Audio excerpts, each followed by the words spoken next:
Ito ang pinakadelikado at nakakagulat na pangyayari hindi mo inaasahan sa daan.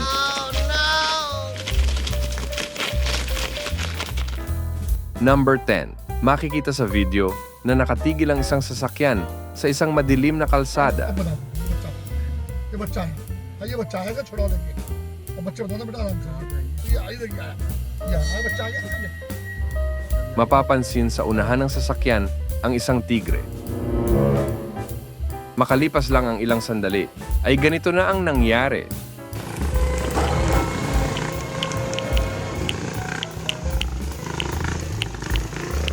Sinakmal ng tigre ang dalawang padaan na motorista. Buti na lang sila ay nakaiwas, dahil kung hindi ay magiging hapunan sila nito. Number 9.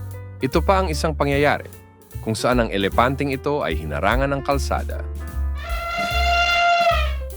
Pero ang dalawang motorcycle rider na ito ay matigas talaga ang ulo at walang pakialam, kaya naman dumaan pa rin sila. At heto ang sinapit nila. Tamo! Tamo! Tamo! Godrat! Stop driving! Number 8. Ang leon naman na ito sa South Africa ay parang walang takot na binibidyohan ng isang lalaki habang naglalakad.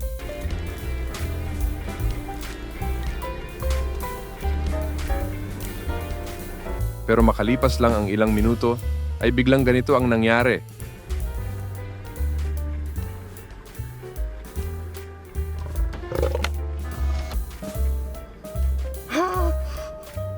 Mukhang ayaw magpabidyo ng leon na ito.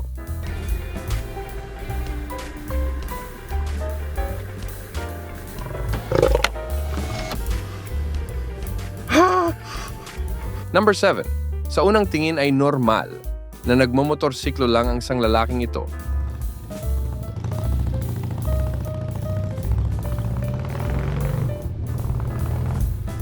Hanggang sa hindi inaasahan na pangyayari. Sinunggaba ng ahas ang binti ng motorcycle rider. Buti at alisto ang motorista. Kaya naman kung ako sa'yo, ay magdoble ingat ka, lalo nang kung dadaan ka sa ganitong klaseng lugar.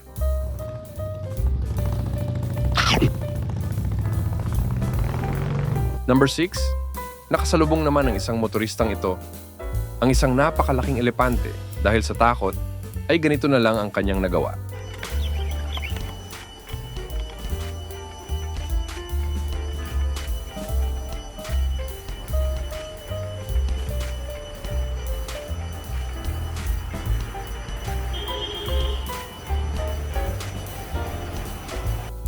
Mukhang ayaw magpadaan ng elepanteng ito, kaya napakamot sa ulo na lang ang rider. Number 5, ang kalsadang ito sa Christmas Island sa bansang Australia ay ipinapasara taon-taon.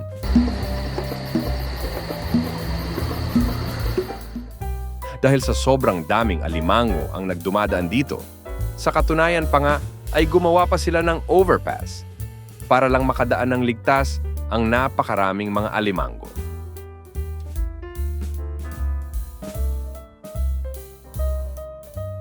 Number 4, ang grupo naman ng mga siklistang ito ay masayang naglalakbay sa bundok nang habulin sila ng galit na ostrich.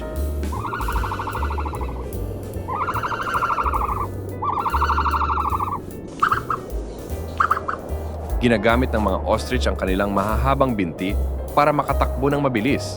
Kaya naman kung ako sa dalawang siklistang ito ay bibilisan ko pa ang pagpedal dahil hindi birong makalaban ang mga ostrich.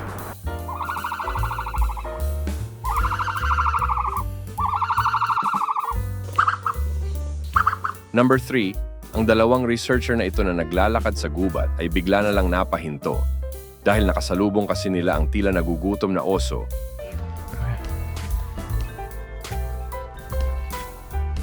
Tumayo pa nga ang oso na tila naghahanap ng makakain, kaya naman wala silang magawa kung hindi kunan na lang ng litrato ang nagugutom na oso. Hi there. Just back up. Just back up. Number 2, ang kambing naman na ito sa Argentina ay palaging nanggugulo sa mga tao doon.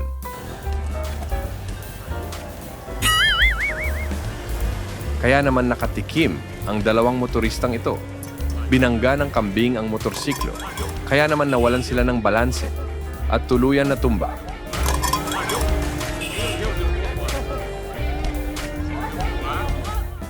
Number 1, ang leopard naman na ito sa bansang South Sudan ay tila gumanti sa truck driver na ito. Threw a rope through a branch tree and started pulling the rope. Pero paano nga ba ito nangyari? Nagsimula ang lahat ng mahuli ang leopard ng isang grupo ng mangangaso. Dahil sa pagkain sa mga alagang manok ng mga farmers doon, kinulong nila ito at dinala sa malayong lugar para pakawalan. Pero noong oras na para pakawalan ito, ay may isa silang naging problema. Ayaw lumabas ng leopard kahit bukas na ang kulungan nito.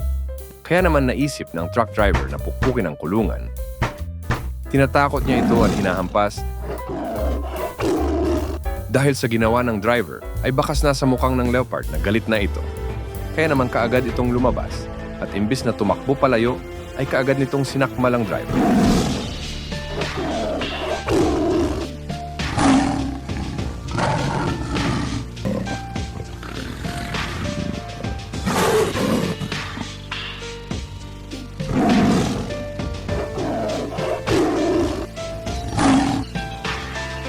Buti na lang ay konting mga galos lang sa mukha ang kanyang nakuha.